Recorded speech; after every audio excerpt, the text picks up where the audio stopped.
La superba catena delle Alpi offre all'occhio umano uno degli spettacoli più belli della natura. Le sue vette, le pareti di roccia, la grandiosità degli eterni ghiacciai rinnovano ogni volta uguale emozione o suscitano sentimenti di stupore.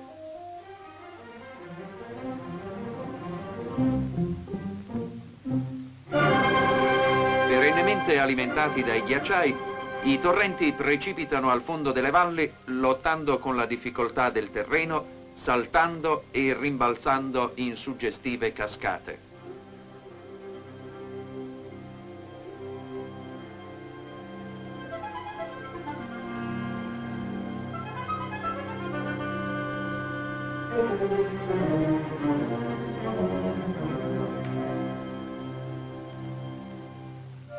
Ai piedi di esse, quando l'acqua ritrova finalmente la sua limpidezza, vive un pesce tra i più ricercati, la trota.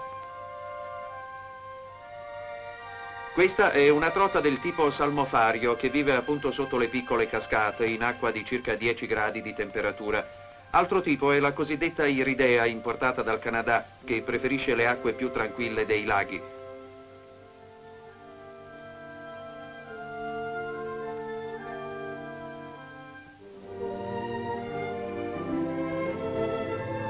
Alla pesca di questo esemplare della fauna acquatica muovono ansiosi i pescatori, all'alba o quando il sole è già alto, perché la trota, che è abitudinaria per quanto riguarda i posti in cui vive, non conosce invece ore precise per le sue cacce.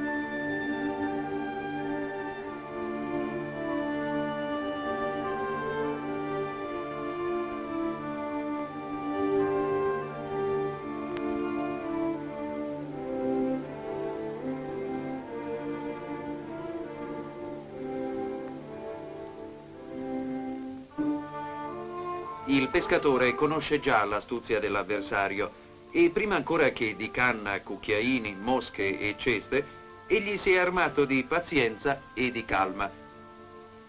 Quando viene accertata la presenza della trota nell'acqua, si lancia il filo.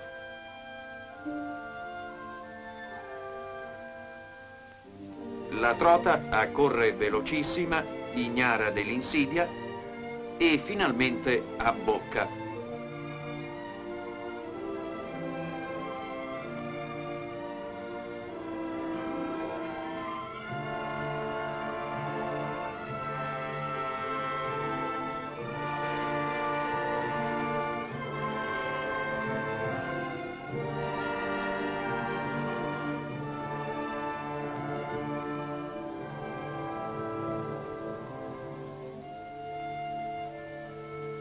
A volte conviene tirare lentamente l'amo.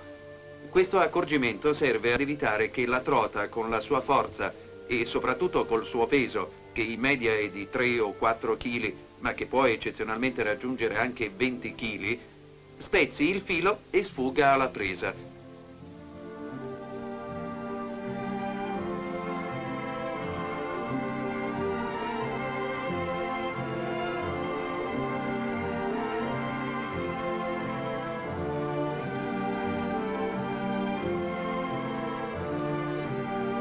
Incoraggiato dal successo, il pescatore rinnova i suoi attacchi e la trota, punita dalla sua voracità, finisce nella cesta.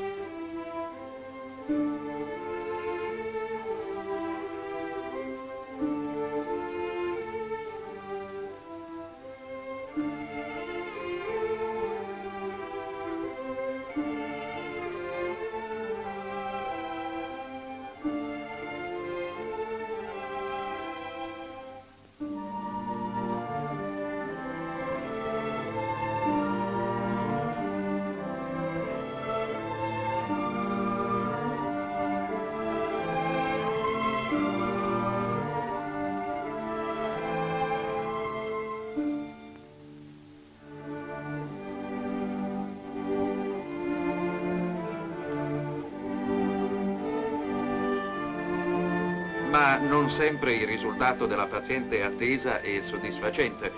A volte può essere negativo.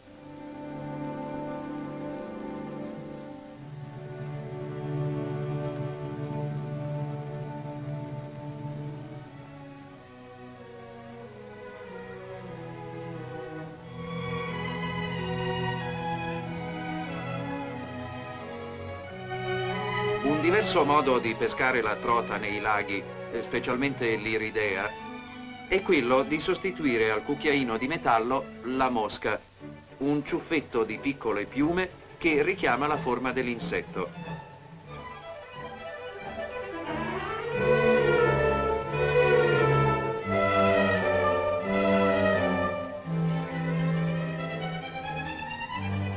Per questo tipo di pesca si adopera una canna e il filo più lungo, in maniera che la mosca scivoli leggermente sull'acqua, fino al momento in cui la trota la vede.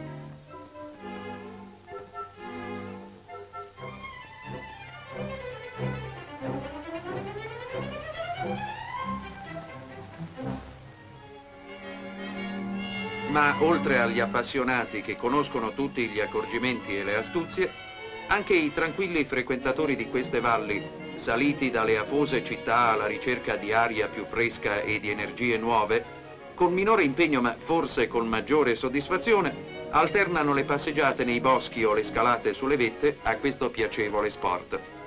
La conclusione è sempre la stessa e la trota, con soddisfazione dei pescatori improvvisati, andrà a rinforzare gustosamente il pasto.